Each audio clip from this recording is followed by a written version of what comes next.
Binary two দশমিক। Binary two দশমিক আমরা আজকে দেখব বাইনারি টু দশমিকের সংখ্যা পদ্ধতির রূপান্তর। এইচএসসি যারা আছো আজকে আমরা দেখব হচ্ছে বাইনারি থেকে দশমিকে কিভাবে রূপান্তর করে। আমরা আগের ক্লাসে দেখছি দশমিক থেকে বাইনারিতে কিভাবে রূপান্তর করে সেটা দেখেছি। আজকে আমরা বাইনারি থেকে দশমিক রূপান্তর করব বা বাইনারি থেকে আজকে যে রুলটা সেটা তুমি যে কোনো সংখ্যা পদ্ধতি আছে না, তোমার আর দুটো কি আছে বাইনারি, অক্টাল, তারপর হেক্সাডেসিমাল থেকে তুমি ডাইরেক্ট দশমিকে কিভাবে যেতে পারো সেটা আজকে যে রুলটা দেখো এটা একই রুল, ওগুলো তো প্রসেস একই অ্যাপ্লাই হয়, ঠিক আছে, ওগুলো অ্যাপ্লাই হয় একই প্রসেস।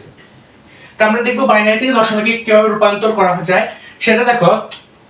ধরো একটা সংখ্যা নেই 1101, এটা হচ্ছে বেস 2 বা ভিত্তি 2, আর এটা হচ্ছে আমার করতে বলছে এটা দশমিকে, ঠিক আছে, ঠিক আছে, এটা আমাদের কোশ্চেন। আমাদের আমরা জানি কি বাইনারিতে হচ্ছে 0 এবং 1 হয়, ঠিক আছে। তো আমাদের এটা কোশ্চেন, এটা থেকে এটা বলছে দশমিকে রূপান্তর করতে। এটা হচ্ছে পূর্ণ সংখ্যার ক্ষেত্রে, ঠিক আছে, পূর্ণ সংখ্যার ক্ষেত্রে এই রুলটা। ভগ্নাংশের ক্ষেত্রে আবার রুল আছে, ঠিক আছে। পূর্ণ সংখ্যার ক্ষেত্রে দেখো তোমার যে কোশ্চেন দিচ্ছে যেটা তুমি এখানে দেখবা, এই যে সংখ্যাগুলোর সাথে তুমি তোমার ডান সাইড থেকে তোমার জিরো কাউন্ট করা শুরু করবে, ঠিক আছে। 0 1 2 এবং 3, এটা কেন কাউন্ট করছে ভাইরা? এখানে দেখো এটা কাউন্ট করছে আমরা এটার হিসাব মেলানোর জন্য। এখন এটা হচ্ছে এই যে 0 1 2 3, এটা হচ্ছে এই যে ভিত্তি যে আমার 2 দেওয়া আছে এটার পাওয়ার, ঠিক আছে, এটার পাওয়ার। তা আমরা এখন পড়লে বুঝবো। দেখো তোমার করতে হবে কি, যে সংখ্যাটা আছে এটার উপর তোমার এটা কত পাওয়ার, ঠিক আছে। এই সংখ্যাটা আমার 1 লিখলাম, আমি 1 এর সাথে গুণ যাবে বেসের পাওয়ার, এটা হচ্ছে বেসের পাওয়ার, ঠিক আছে, এটা হচ্ছে বেসের পাওয়ার। এই বেসের পাওয়ারটা গুণ যাবে এই যে 2 টু দি পাওয়ার 0। এখন প্লাস পরের সংখ্যায় যাও, 0 গুণ বেসের পাওয়ার কত 1, 2 টু দি পাওয়ার 1 প্লাস 1 গুণ 2 টু দি পাওয়ার 2, ঠিক আছে, এরকম করে যাচ্ছে। এখানে 1, তার 2 to the power 2 3, 2 to the পাওয়ার 3। তাহলে এখন এটার হিসাব করো, 1 গুণ 1 প্লাস 0 প্লাস এটা হচ্ছে 1 গুণ 4 প্লাস 1 গুণ 8, ঠিক আছে, এরকম করে 1 প্লাস 0 প্লাস 4 প্লাস 8, ঠিক আছে। তাহলে আমাদের এখন সংখ্যার আসল কত 13 ইজ দ্য অ্যানসার আমাদের। আশা করি বুঝছো। তুমি এভাবে ধরো এখানে একটা অক্টাল সংখ্যা বা হেক্সাডেসিমাল সংখ্যা দেখো, ধরো এখানে একটা এক্সাম্পল দেখা, ঠিক আছে। অক্টাল দেখো, অক্টাল থেকে যদি বাই করতে বলে দশমিক, তো তুমি কেমন করো, ধরো অক্টাল হচ্ছে 3 5 6 দেওয়া আছে, এটা অক্টাল থেকে তোমাকে বলছে দশমিকে যেতে। তো তুমি এখানে 0 থেকে কাউন্ট করবে, ডান থেকে 0 থেকে 1 করে কাউন্ট করা শুরু করবে, 1, এটা হচ্ছে 2। তাহলে আমার কি এটা হচ্ছে বেসের পাওয়ারগুলা, ঠিক আছে। এটা হচ্ছে তখনই প্রযোজ্য যখন দশমিক তোমার ভাই করতে বলবে, ঠিক আছে ভাইরা, দশমিক ভাই করতে বলবে তখন।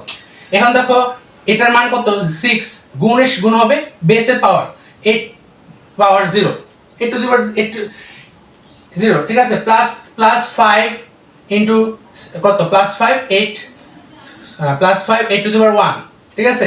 এরকম করে যাবে হচ্ছে 3 ইনটু 8 টু দি পাওয়ার 2, ঠিক আছে। এটা হচ্ছে এভাবে হিসাব করবে। এটা হচ্ছে এটার আজকে টপিকটা, আজকে যেটা টপিক সেটা হচ্ছে যেটা ওটা দেখা দিচ্ছে, বুঝছো। এটা হচ্ছে তোমার ধরো এভাবে আর কি দেখবা ঢাকা বোর্ড 25-এ একটা কোশ্চেন আসছে, ঠিক আছে, ওটা হচ্ছে n দেওয়া আছে তোমার, এটা থেকে তোমার বলছে যে এরকম একটা কোশ্চেন ছিল, কি জানি দাঁড়াও দেখাই, 32n তোমার দেওয়া আছে 54, কি জানি কত দেওয়া আছে 10। তো তুমি জানো কি এখান এটা বেসের রিয়াক্টিভটা কি আমরা জানি n, এটা 0 ধরলাম, এটা 1 ধরলাম, এটা 0 ধরলাম 1 ধরলাম, তাহলে 2 ইনটু এটা হচ্ছে ঢাকা বোর্ডের এরকম একটা কোশ্চেন আছে, তোমাকে বলছে n এর মানটা, n এর বেসটা কত সেটা বলছে। তো 2 টু 2 লিখলাম, তারপর গুণ হবে কি n এর বেসের পাওয়ারের সাথে, তারপর যোগ হবে 3 গুণ n টু দি পাওয়ার 1, ঠিক আছে। এটা হচ্ছে ঢাকা বোর্ড 25 এরকম একটা কোশ্চেন আসছে, আশা করি বুঝছো, ঠিক আছে। তারপর তুমি এখান থেকে হিসাব করে তুমি n এর মানটা পেয়ে যাবে, তুমি দেখতে পারো ঢাকা বোর্ডের এরকম একটা কোশ্চেন আসছে ঢাকা বোর্ড 25 সালে, ঠিক আছে। আমাদের এটা হচ্ছে পূর্ণ সংখ্যার ক্ষেত্রে গেল।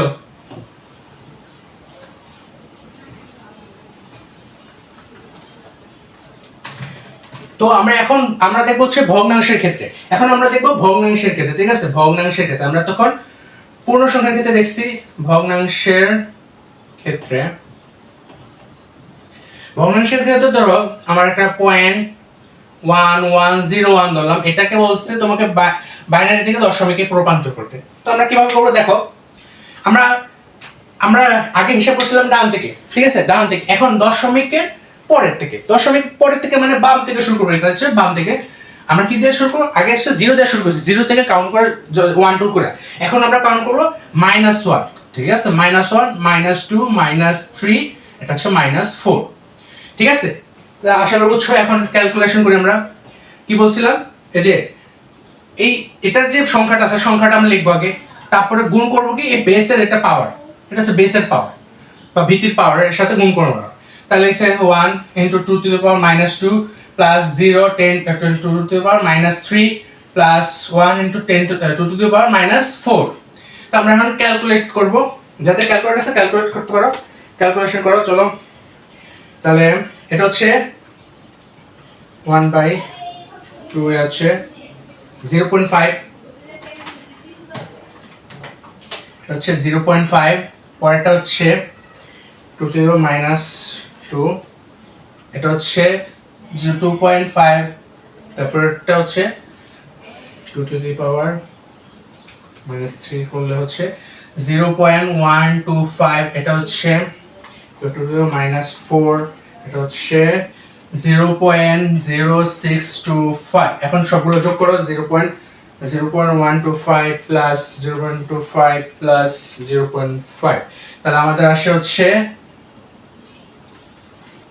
0.5 প্লাস 0.25 প্লাস 0.125 প্লাস 0.625 না? তাহলে আমাদের আসে হচ্ছে 1.5 করে দেখি। ও এই যেখানে 0 আছে, মিটার বারবার মিস্টেক করতেছি।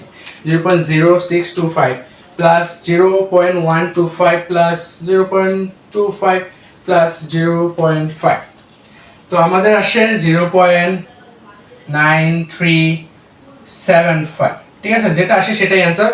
আশা করি বুঝছো। ও একটা মিস্টেক করছি, এখানে তো 0 হবে না, মানে এখানে তো এটা মান হবে না, এটা তো 0, গুণ করলে তো 0 হয় ভাই, 0। এই জন্য তো বলি এখানে একটা মিস্টেক হচ্ছে আমার, কারণ ফটকা লাগতেছে। এখন হিসাব করো, এটা হবে 0, সরি, কারণ এটা গুণ করলে হচ্ছে 0 হয়। দেখছো আমি ভুল করছি। আচ্ছা, 0.02625 প্লাস 0.25 প্লাস 0.5, তাহলে আমাদের আসে 0.8125, যে এটা আসে অ্যান্সার, ঠিক আছে? আশা করি বুঝছো আজকে ক্লাস, ঠিক আছে? সবাইকে আসসালামু আলাইকুম।